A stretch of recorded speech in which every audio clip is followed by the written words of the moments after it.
बिस्मिल्लाहिर्रहमानिर्रहीम अस्सलाम वालेकुम। जी बच्चों, कैसे हैं आप लोग? अच्छा जी बच्चों, चैप्टर नंबर 4 शुरू करते हैं आज, और इसका नाम है स्टोकियोमीट्री। अब स्टोकियोमीट्री जो है एक नया कंसेप्ट आ रहा है, ठीक है। उसका टाइटल जो है फिलहाल नया है, लेकिन उसके अंदर चीज़ें आलमोस्ट फिर अगेन वही बात है, पुरानी है। कुछ नया तड़का जो है वो साथ ज़रूर लगाते हैं कि कुछ नई तरीके से समझाने की कोशिश भी करते हैं। तो स्टोकियोमीट्री क्या चीज़ है, क्या इसमें काम आना है, वो सारा हम पढ़ेंगे। और यहाँ पे डेफिनेशनें भी काफ़ी बननी है, तो इंशाल्लाह करते हैं। तो चले शुरू करते हैं। Stoichiometry is an important concept in chemistry. Chemistry के अंदर कहता है एक बड़ा अहम कंसेप्ट है, विच हेल्प्स अस, जो हमारी मदद करता है टू कैलकुलेट, कि हम उनको चीज़ों को पता चला सकें, the amount of reactants and products, कि जो रिएक्टेंट है उनकी मिकदार कितनी है और प्रोडक्ट की मिकदार कितनी है। रिएक्टेंट कौन होता है? जो रिएक्शन करवाती हैं चीज़ें, जैसे सोडियम और क्लोरीन, ये दोनों रिएक्टेंट हैं, और दोनों ने रिएक्शन करने के बाद क्या बनाना है? सोडियम क्लोराइड, नमक बनाना है। तो जो बाद में चीज़ बनती है उसको प्रोडक्ट कहते हैं। तो वो जो एरो का निशान बनता है इक्वेशन में, केमिकल इक्वेशन में, उससे पीछे रिएक्टेंट होते हैं और उससे आगे प्रोडक्ट्स होते हैं। तो कहता है कि उनकी अमाउंट का हम पता चलाते हैं कि वो कितनी कितनी मिकदार होनी चाहिए, by using a balanced chemical equation. एक ऐसी इक्वेशन यूज करते हैं जो डेफिनेटली बैलेंस हो। बैलेंस का मतलब वही है कि जितने एटम्स जो हैं वो रिएक्टेंट के अंदर है, उतने ही एटम जो हैं वो प्रोडक्ट के अंदर होने चाहिए। तो उसको बैलेंस किया जाता है। ये भी आगे कहीं आएगा कि इक्वेशन को बैलेंस कैसे करते हैं। तो ये पहली डेफिनेशन आपकी स्टोकियोमीट्री की, जो आपने ये यहाँ से लेके यहाँ तक जो है वो तैयार कर लेनी है। आगे कहता है it is based on the law of conservation of मास। कहता है मास को जो कंजर्व रखने का जो कानून है, क्योंकि ये लॉ क्या कहता है कि मास जो है वो उसको अगेन ना ही आप बना सकते हैं, ना ही आप ख़त्म कर सकते हैं। बना सकते हैं वैसे E इक्वल टू MC² वाले फार्मूले से, लेकिन ज़ाहिर है वो बहुत टफ चीज़ है। लेकिन बात ये है कि मास ख़त्म नहीं हो सकता। असल काम ये है कि मास को आप डिस्ट्रॉय नहीं कर सकते, तो इसलिए उसको हम कहते हैं कंजर्व करना। जिस तरह law of conservation of energy थी, ठीक है, जैसे फिजिक्स में हम उसको पढ़ते थे, तो ये वाला चीज़ है। कहता है इस ये जो चीज़ है वो इसी पे बेस करती है, विच स्टेट दैट, जो बताती है matter can neither be created nor destroyed. मादा जो है आप बना भी नहीं सकते, ना ही उसे ख़त्म कर सकते हैं, क्योंकि पूरी यूनिवर्स में जो मादा ऑलरेडी बना हुआ है वही होगा आपके पास। देयरफॉर, इसलिए the total mass of all the reactant must be equal to the total mass of all the products. तो ये भी एक डेफिनेशन टाइप, क्योंकि यही हमारा law of conservation of mass है। तो ये आप समझ लें कि इसकी डेफिनेशन आ जाती है कि जो रिएक्टेंट्स हैं उनका मास और जो प्रोडक्ट है उनका मास एक जितना होना चाहिए। अच्छा, आगे ये भी एक डेफिनेशन टाइप बनती है, stoichiometry is used in industry quite often. कहता है इंडस्ट्री में इस कंसेप्ट को, इस केमिस्ट्री की शाख को बहुत ज़्यादा यूज़ किया जाता है इंडस्ट्री में। इंडस्ट्री बेसिकली क्या है? जो बड़ी बड़ी हमने फर्में लगाई हुई हैं, कारखाने लगाए हुए हैं, वहाँ पे केमिकल्स बना रहे हैं और डिफरेंट चीज़ें, खादें वगैरह बना रहे हैं। तो कहता है ये जो चीज़ें हैं ना, कारखाने वगैरह, फैक्ट्रियाँ, ये चल ही नहीं सकती जब तक हमें स्टोकियोमेट्री की हेल्प ना हम ले लें, क्योंकि यहीं से पता चलेगा कि आपने कितनी मिकदार रिएक्टेंट की डालनी है और उससे कितनी मिकदार प्रोडक्ट की बनेगी। तो इसलिए कहता है ये जो हमारी इंडस्ट्री है उसके लिए स्टोकियोमेट्री बहुत ही ज़्यादा ज़रूरी है। समझ लें कि एक किस्म की लाइफ लाइन है। Quite often to determine the amount of raw materials, कि वही बात कि रॉ मटेरियल हमने कितना यूज़ करना है, required to produce the desire amount of products, के जो हम जितनी प्रोडक्ट बनाना चाह रहे हैं उसके लिए कितना जो है वो रॉ मटेरियल चाहिए, ये हमें स्टोकियोमेट्री बताती है। तो ये समझ लें कि स्टोकियोमेट्री का एक बेनिफिट आ गया कि उसका फ़ायदा क्या है। तो ज़ाहिर है इंडस्ट्री में इसका फ़ायदा होता है। अब नेक्स्ट हमारा टॉपिक है केमिकल फार्मूला। अब फार्मूला क्या चीज़ होती है? जो ज़ाहिर फार्मूले हम लिखते हैं, जैसे पानी का फार्मूला H2O लिखते हैं, सोडियम क्लोराइड, नमक का फार्मूला NaCl लिखते हैं। तो ये केमिकल फार्मूला जो है उसका डिफाइन करना कि ये होता क्या है, बनता कैसे है। सो कहते हैं elements exist in different forms in the world. अब ज़ाहिर है हमारे इर्द गिर्द जो एलिमेंट्स हैं, कार्बन है, नाइट्रोजन है, ऑक्सीजन है, लोहा है, चांदी है, ये सारे एलिमेंट्स हैं, तो वो मुख्तलिफ शक्लों में हमारे इर्द गिर्द मौजूद हैं। They are elements which exist in the form of aggregate of atoms. कहता है बाज़ एलिमेंट ऐसे हैं जो एग्रीगेट यानी कि कंबाइन होके बैठे होते हैं, इकट्ठे जुड़ के बैठे होते हैं, 2 3 4 5 6 एंड सो ऑन, जितने जितने हो सकते हैं। एग्रीगेट, एग्रीगेट का मतलब होता है इकट्ठे हो जाना, ज्यादा हो जाना। These elements are represented by their symbols alone, उनको सिर्फ उनकी सिंबल से शो कराते हैं। और उनकी एग्जांपल दे रहा है, सोडियम है, कैल्शियम है, कार्बन है, फेरिक है। तो जस्ट सिंबल उनकी लिख देंगे तो हमें पता होगा कि ये एग्रीगेट अमाउंट में रहते हैं, ज्यादा ज्यादा एटम इकट्ठे रहते हैं। ऑन द अदर हैंड दूसरी तरफ क्या होगा, elements like O2, N2, H2 यानी ऑक्सीजन, नाइट्रोजन और हाइड्रोजन के जो एलिमेंट्स हैं एग्जिस्ट एज डिस्क्रीट मॉलिक्यूल्स, वो मॉलिक्यूल की शक्ल में और साथ डिस्क्रीट है। डिस्क्रीट का मतलब होता है कि जैसे ऑक्सीजन के दो एटम इकट्ठे रह रहे हैं ना, तो एक मॉलिक्यूल बना रहे हैं। अब ये मॉलिक्यूल अलग है, इसके साथ दूसरा मॉलिक्यूल आके जुड़ के नहीं बैठना, इसने अलग ही घूमते फिरते रहना दोनों भाइयों ने इकट्ठे, क्योंकि O2 जो है दो एटम्स जो है वो मिलके, इसी तरह नाइट्रोजन के भी दो हैं, हाइड्रोजन के भी दो हैं। तो ये डिस्क्रीट है, अलहदा है, बाकियों से सेपरेट हो जाते हैं। तो डिस्क्रीट, लेकिन ये क्या बनता है, मॉलिक्यूल बनता है। क्योंकि मैंने पहले भी बताया था कि मॉलिक्यूल कैसे डेवलप होता है कि दो या दो से ज्यादा एटम इकट्ठे रह रहे होते हैं तो एक मॉलिक्यूल बना लेते हैं। So exist as discrete molecules in which their atoms are chemically bonded. Definitely वो जो दोनों ऑक्सीजन के दो एटम्स हैं केमिकली एक दूसरे के साथ जुड़े होते हैं। अब जैसे वो मिसाल भी आगे दे रहा है, कहता है ओजोन जो है वो बेसिकली क्या होता है, ऑक्सीजन के तीन एलिमेंट्स होते हैं। ऑक्सीजन के तीन एटम्स होते हैं जो मिलकर इकट्ठा रह रहे होते हैं, और ये ऊपर हमारे तय जो है वो मौजूद है ओजोन की, जो हमें सूरज की अल्ट्रावायलेट रेज से जो है वो बचा रहे होते हैं। पहला पैराग्राफ जो है उसमें क्या बता रहा है कि हमारे पास इर्द गिर्द एलिमेंट मौजूद है। अब एलिमेंट जो है वो डिफरेंट शक्लों में हमारे ज़ाहिर रहते हैं इर्द गिर्द। बाज़ एलिमेंट हैं जो एग्रीगेट अमाउंट में, ज़्यादा अमाउंट में इकट्ठे रहते हैं, उनके example sodium, calcium, carbon, ferric है, ठीक है। और बाज़ जो हैं वो एक डिस्क्रीट मॉलिक्यूल्स की शक्ल में रहते हैं, मॉलिक्यूल बना के अलग-अलग रहते हैं, ऑक्सीजन है, नाइट्रोजन है, हाइड्रोजन है। तो इस तरह से ये पहला पैराग्राफ। सेकंड में कहता है सिमिलर टू एलिमेंट्स। अब कहता है जैसे एलिमेंट्स इस तरह से रहते हैं, इसी तरह से केमिकल कंपाउंड्स, अब कंपाउंड्स जो हैं वो भी इसी तरह से रहते हैं, also exist in different form, उनकी भी मुख्तलिफ शक्लें हैं। जैसे अब मिसाल दे रहा है कॉमन साल्ट, हमारा जो आम नमक है NaCl, sodium chloride. Sodium chloride exist in the form of ions, कहता है ये आइंस की शक्ल में होता है, विच आर बॉन्डेड टुगेदर, जो आपस में जुड़े होते हैं, इन the form of a crystal. Crystal असल में तब बनता है जब हर जगह पे जो इनके मॉलिक्यूल्स जो हैं, जो आइंस जो हैं इनके अंदर, एटम्स आइंस जो हैं वो प्रॉपर अपनी अपनी जगह पे बैठे होते हैं।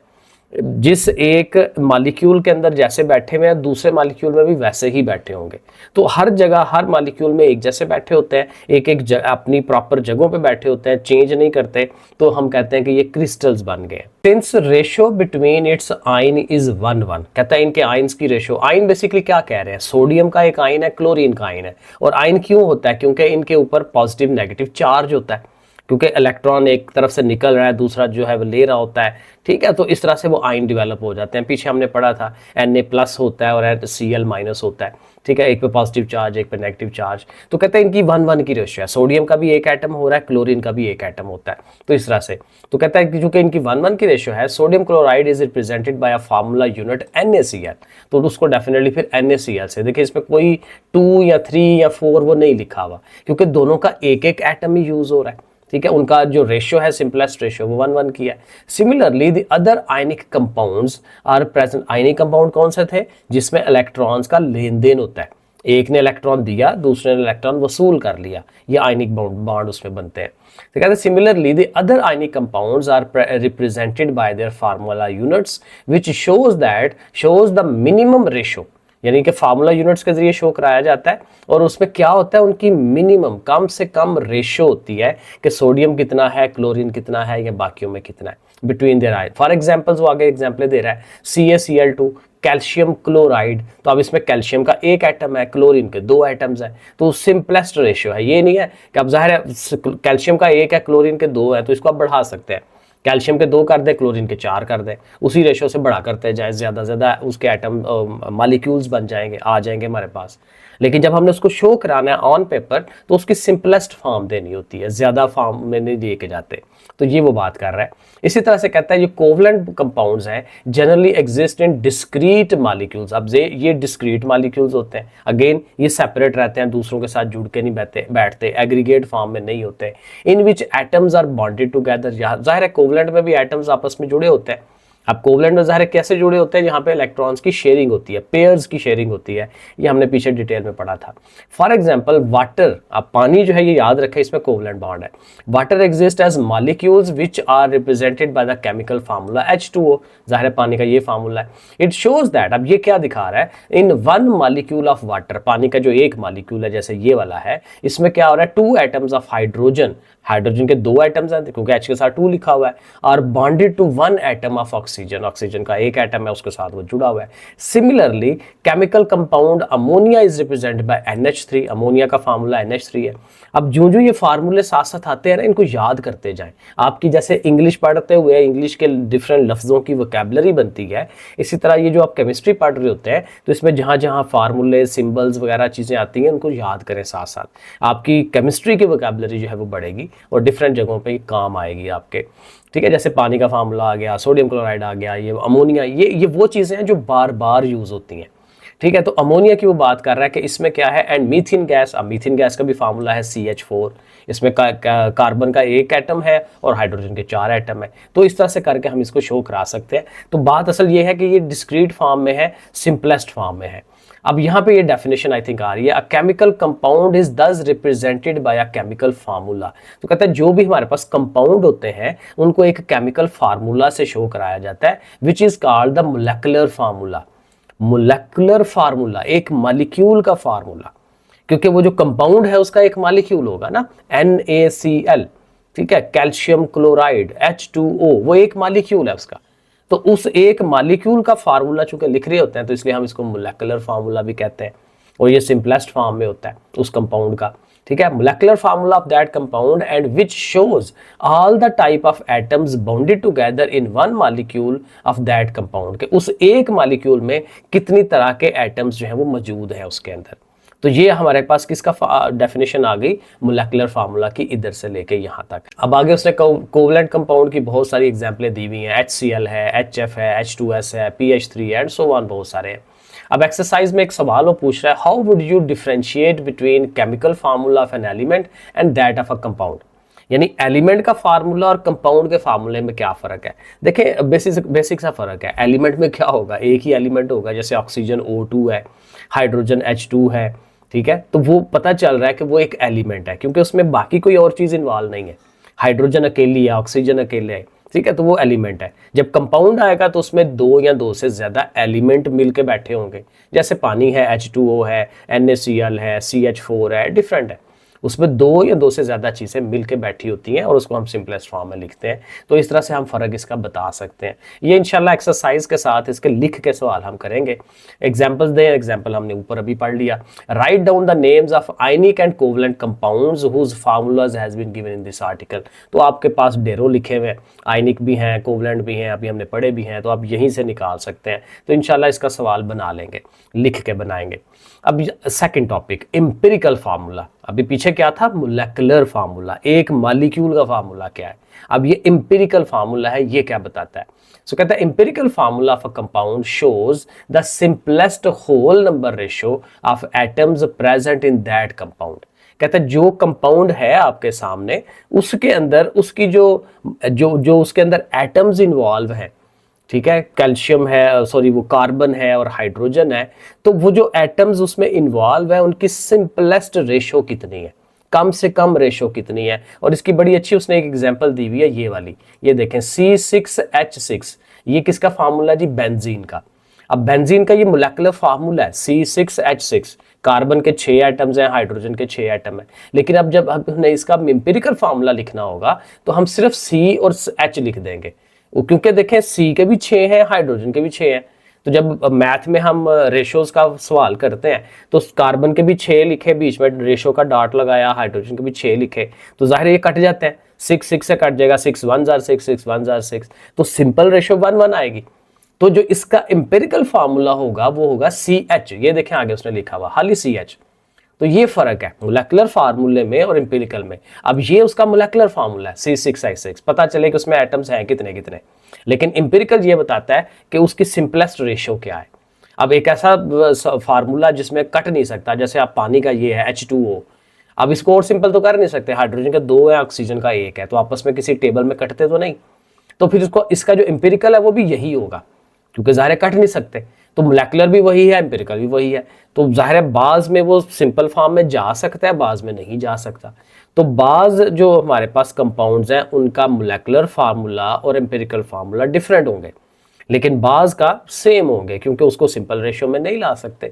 तो ये बात उसने यहाँ पे बताई हुई है। तो ये डेफिनेशन एक तो आपने याद करनी है, बाकी वही एक्सप्लेनेशन है, all the ionic compounds are represented by their empirical formula. अब ये भी लाइन याद करने वाली है कि जितने आयनिक कंपाउंड है उनको एम्पिरिकल फार्मूलाज के जरिए रिप्रेजेंट किया जाता है। जैसे ऊपर हमने पढ़ा था NaCl, तो NaCl ज़ाहिर है वो सिंपलेस्ट रेशियो है, 1:1 की रेशियो है, तो उसकी फॉर्म में लिखा जाता है। इसी तरह से नीचे कहता है for covalent chemical compounds which exist as molecules, ज़ाहिर मॉलिक्यूल की फॉर्म में होंगे, the empirical formula may be different from their molecular formula. ये भी मैंने आपको एक्सप्लेन कर दिया कि ज़ाहिर है वो डिफरेंट हो भी सकता है, नहीं भी हो सकता, और उसके एग्जाम्पल वही उसने बात कर दी हुई है, मैंने आपको ये एग्जाम्पलें समझा दी हुई है। और आखिरी जो पैराग्राफ है कहता है since an empirical formula does not tell us the actual number of atoms. Definitely यही है कि एम्पिरिकल फार्मूला जो बेंजीन का हमारे सामने होगा वो खाली CH होगा, लेकिन जो एम्पिरिकल फार्मूला ये नहीं बता रहा कि असल में वो उसके एटम्स कितने हैं। असल में तो दोनों के 6-6 हैं, लेकिन एम्पिरिकल सिर्फ 1:1 बता रहा है। तो यही वो बात कर रहा है कि रियलिटी में वो एक्चुअल नंबर ऑफ एटम्स को नहीं दिखा रहा होता, रादर वो क्या करता है, it represent the simplest ratio between the atoms. So कहता है it is possible that some compounds may have the same empirical formula. वही बात जैसे मैंने बताई कि सेम हो सकता है, जैसे पानी का है तो उनका सेम फार्मूला, एम्पिरिकल भी वही है, दूसरा भी वही है, एंड सो ऑन। तो ये हमारा हो गया। अब ये ऊपर जो टॉपिक आए हैं एम्पिरिकल फार्मूला और केमिकल फार्मूला या मोलेकुलर फार्मूला, इसमें फ़र्क आपको पता होना चाहिए। मैंने थोड़ा सा आपको एक्सप्लेन कर दिया। मोलेकुलर फार्मूला में एक मॉलिक्यूल में कितने एटम्स हैं वो हमें पता चल जाता है, जैसे C6H6 है, लेकिन एम्पिरिकल फार्मूला जो है उसकी सिंपलेस्ट रेशियो में उसको लेके जाता है। ये आपने थोड़ा सा याद रखना है। अब ये एक बड़ा इंटरेस्टिंग एक टॉपिक है 4.3 का, chemical formulas of binary ionic compound.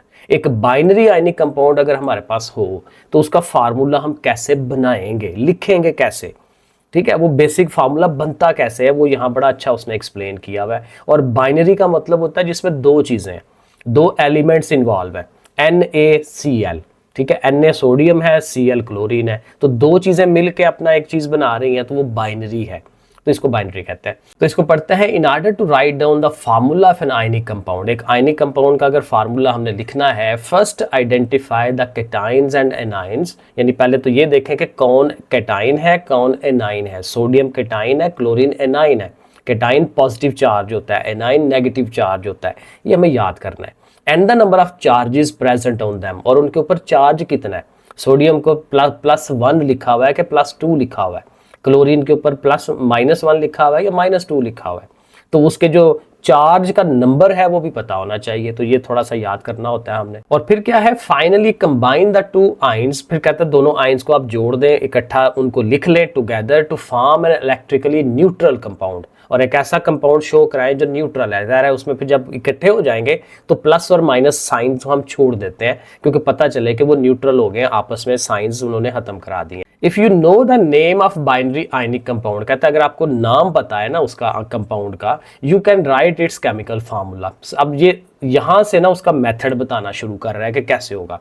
Start by writing symbols of cation with its charge, कहता है कि पहला काम क्या है कि केटाइन की जो सिंबल है वो लिखें और उसके ऊपर चार्ज जो है वो लिखें। जैसे यहाँ देखें केटाइन की जगह पे लिथियम का Li, अब हमें पता है लिथियम रिएक्शन करने लगा है, तो लिथियम की हमें सिंबल का पता हो, Li होती है, ठीक है, पहले ये पता हो। फिर उसके ऊपर हमें पता हो कि ये पॉजिटिव चार्ज है, तो उसके ऊपर केटाइन के ऊपर जो है +1 जो है वो हम उसका लिखेंगे, ठीक है। Start by writing symbol of the cation with its charge, charge भी साथ लिखें। Then write the symbol of anion, फिर एनाइन की तरफ जाएं, विद इट्स चार्ज, उसका भी चार्ज लिखें। एनाइन हमें पता है जी ऑक्सीजन यूज होने लगी है, तो ऑक्सीजन O होती है सिंबल, उसका जो ऊपर चार्ज है वो -2 है, वो हमें पता होगा, वो हम लिख लेंगे, ठीक है, वो लिख लिया। और फिर how many of these ions are needed to give an electrically neutral compound, ठीक है, यहाँ तक हो गया। अब साथ उसकी एग्जाम्पल दे रहा है, एग्जाम्पल वही जो लिथियम और ऑक्सीजन की है, कहता है right down the formula of lithium oxide, वो आपने फार्मूला बनाना है। The symbol of lithium cation with its single positive charge is lithium Li+1, तो ये +1 होता है। The symbol of A9 is O-2, वो हमने यहाँ लिख लिया।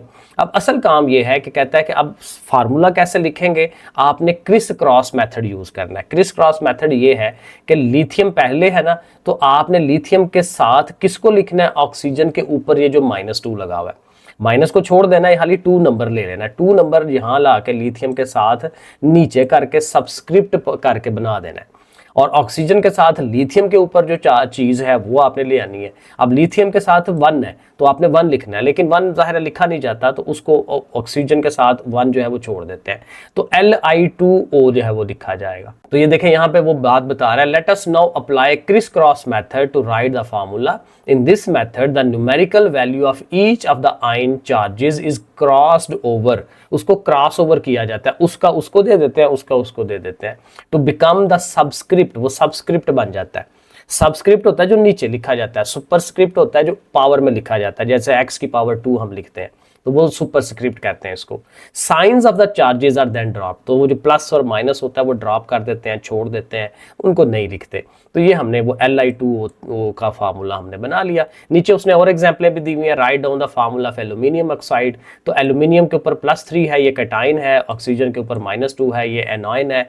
तो क्या होगा, O का जो 2 है वो एल्यूमिनियम के साथ जुड़ जाएगा, एल्यूमिनियम का 3 जो है वो O के साथ आ जाएगा, तो देखें Al2O3, ऐसे करके फार्मूला बन जाता है। इसी तरह ये आगे फार्मूला उसने मैग्नीशियम नाइट्रेट का, मैग्नीशियम के ऊपर +2 है, नाइट्रोजन के ऊपर -3 है, तो नाइट्रोजन का 3 मैग्नीशियम के पास, मैग्नीशियम का 2 नाइट्रोजन के पास, Mg3N2 जो है वो बन जाएगा। तो इस तरह से अब यहाँ एक टेबल उसने बनाया हुआ है, तो ये टेबल ऐसी चीज़ है जिसे हमें याद करना ज़रूरी है, कि क्योंकि ये चार्जेस का पता होगा तो फिर आप फार्मूला खुद बना लेंगे, पेपर में आ सकता है सवाल। तो हाइड्रोजन का H+1 होता है, सोडियम का Na+1 होता है, lithium Na+1 and so on, ये सारा आपको याद करना है टेबल। ठीक है जी, यहाँ तक आई थिंक एनफ है आज के लिए। नेक्स्ट इंशाल्लाह 4.4 का टॉपिक करेंगे, केमिकल फार्मूलाज ऑफ कंपाउंड। ठीक है जी, तो यहाँ तक ओके हो गया। ठीक है, अल्लाह हाफिज़।